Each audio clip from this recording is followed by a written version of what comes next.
Hello foodies. ಹುಣಸೆಹಣ್ಣು ಉಪಯೋಗಗಳು ಒಂದಾ ಎರಡ ಹೇಳೋದಕ್ಕೆ ಒಂದು ಲಿಸ್ಟೇ ಇದೆ.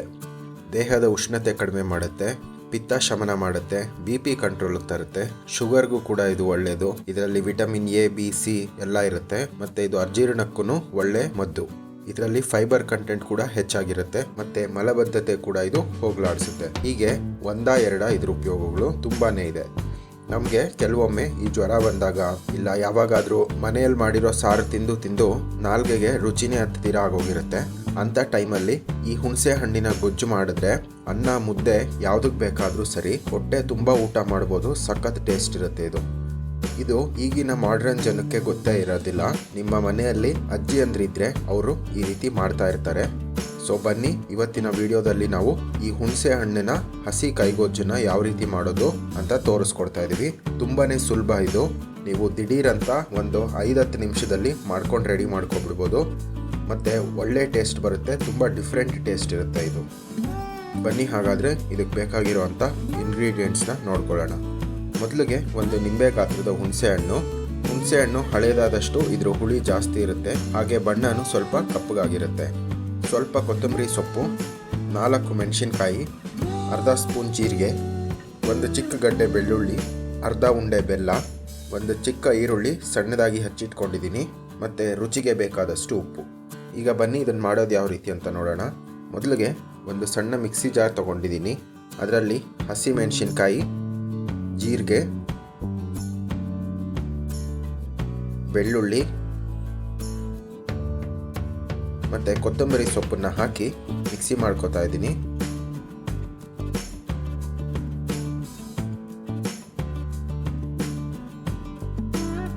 ನೋಡಿ, ಹೀಗಾದರೆ ಸಾಕು. ಇದು ತುಂಬ ನುಣ್ಣಗಾಗೋ ನೆಸೆಸಿಟಿ ಏನಿಲ್ಲ, ತರಿಯಾಗಿ ರುಬ್ಕೊಂಡ್ರೆ ಸಾಕು. ಈಗ ನಾನೊಂದು ಬೌಲ್ ತೊಗೊಂಡಿದ್ದೀನಿ.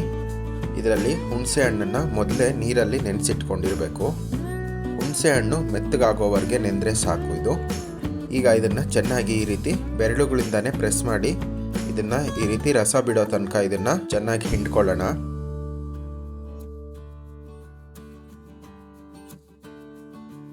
ಇನ್ನೊಂದು ಬಟ್ಲಿಗೆ ಈ ರೀತಿ ಕೈ ಅಡ್ಡ ಇಟ್ಟು ಹುಣಸೆ ಹಣ್ಣು ರಸನೆಲ್ಲ ಈ ರೀತಿ ಫಿಲ್ಟರ್ ಮಾಡ್ಕೊಳ್ಳೋಣ.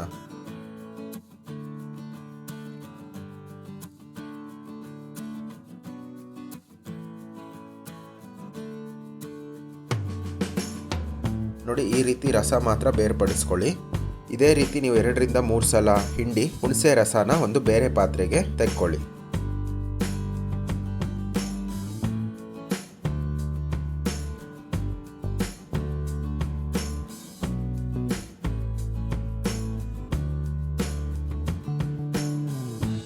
ಈಗ ಈ ರಸಕ್ಕೆ ಬೆಲ್ಲನ ಹಾಕ್ಕೋತಾ ಇದ್ದೀನಿ. ಬೆಲ್ಲ ಹಾಕ್ಕೊಂಡಾದ್ಮೇಲೆ ನಾವು ರುಬ್ಬಿಟ್ಕೊಂಡಿರೋ ಅಂಥ ಪೇಸ್ಟನ್ನು ಇದಕ್ಕೆ ಹಾಕ್ಕೊಳ್ಳೋಣ.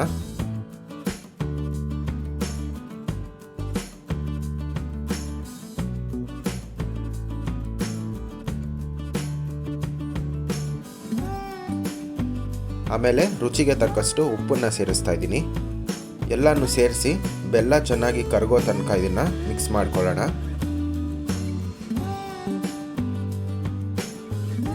ಆಮೇಲೆ ಈರುಳ್ಳಿ ಸೇರಿಸಿ ಇದನ್ನು ಮಿಕ್ಸ್ ಮಾಡ್ಕೊಳ್ಳೋಣ.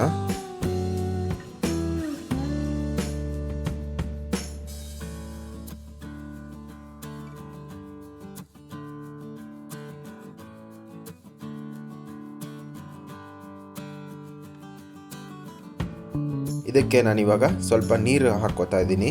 ಇದು ಸ್ವಲ್ಪ ನೀರಿದ್ರೇ ಚೆನ್ನಾಗಿರುತ್ತೆ ಈ ಕೈಗೊಜ್ಜು, ತುಂಬ ಗಟ್ಟಿ ಇರೋದು ಬೇಡ. ಸೊ ನೋಡಿ, ನಾನು ಇದಕ್ಕೆ ನೀರನ್ನು ಸೇರಿಸ್ತಾ ಇದ್ದೀನಿ. ಈ ಕನ್ಸಿಸ್ಟೆನ್ಸಿಗೆ ನಾನು ಮಾಡ್ಕೊಂಡಿದ್ದೀನಿ. ಆದಷ್ಟು ಇದು ನೀರೇ ಇರುತ್ತೆ, ನೀರಿದ್ರೇ ಚೆನ್ನಾಗಿರುತ್ತೆ ಇದು.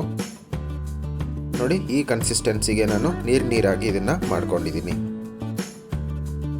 ಆಹಾ, ನೋಡಿ ಸ್ನೇಹಿತರೆ, ಎಷ್ಟು ಕಲರ್ಫುಲ್ ಆಗಿರೋ ಅಂಥ ನ್ಯಾಚುರಲ್ ಆಗಿರೋ ಅಂಥ ಹುಣಸೆ ಹಣ್ಣಿನ ಕೈಗೊಜ್ಜು ದಿಢೀರಂತ ತಯಾರಾಗೋಯ್ತು. ಇದಕ್ಕೆ ಒಲೆ ಅಂಟಿಸೋದೇ ಬೇಕಾಗಿಲ್ಲ. ತುಂಬ ಕಡಿಮೆ ಇಂಗ್ರೀಡಿಯೆಂಟ್ಸ್ ಬಳಸ್ಕೊಂಡು ಕಡಿಮೆ ಸಮಯದಲ್ಲಿ ದಿಢೀರಂತ ಇದನ್ನು ಮಾಡಿಬಿಡ್ಬೋದು. ನಾನು ಮೊದಲೇ ಹೇಳಿದ್ನಲ್ವ, ಇದು ಮುದ್ದೆಗಂತೂ ಒಳ್ಳೆ ಕಾಂಬಿನೇಷನ್ನು. ಅದರಲ್ಲೂ ನಿಮಗೆ ಬಾಯಿ ಕೆಟ್ಟಾಗಂತೂ ಈ ರೀತಿ ಒಂದ್ಸಲ ಹುಣಸೆ ಹಣ್ಣಿನ ಹಸಿ ಕೈಗೊಜ್ಜು ಮಾಡಿ ನೋಡಿ, ತುಂಬ ಚೆನ್ನಾಗಿರುತ್ತೆ. ತುಂಬ ಡಿಫ್ರೆಂಟ್ ಟೇಸ್ಟ್ ಕೊಡುತ್ತೆ ಇದು. ನಾವು ಮಾಮೂಲಿ ಮನೆಯಲ್ಲಿ ಸಾರು ಮಾಡೋದಕ್ಕಿಂತ ಎಲ್ಲರಿಗೂ ಇಷ್ಟ ಆಗುತ್ತೆ. ಸೊ ಒಂದ್ಸಲ ಈ ರೀತಿ ಮಾಡಿ ನೋಡಿ. ಖಂಡಿತ ಈ ವಿಡಿಯೋ ಇಷ್ಟ ಆಯಿತು ಅಂತ ಭಾವಿಸ್ತಾ ಇದ್ದೀನಿ. ಇನ್ನೊಂದು ವಿಡಿಯೋ ಜೊತೆ ಇನ್ನೊಂದು ರೆಸಿಪಿ ಜೊತೆ ನಿಮ್ಮ ಮುಂದೆ ಬರ್ತೀನಿ. ಅಲ್ಲಿ ತನಕ ಈ ಟೇಸ್ಟಿ ಬಿ ಹೆಲ್ತಿ.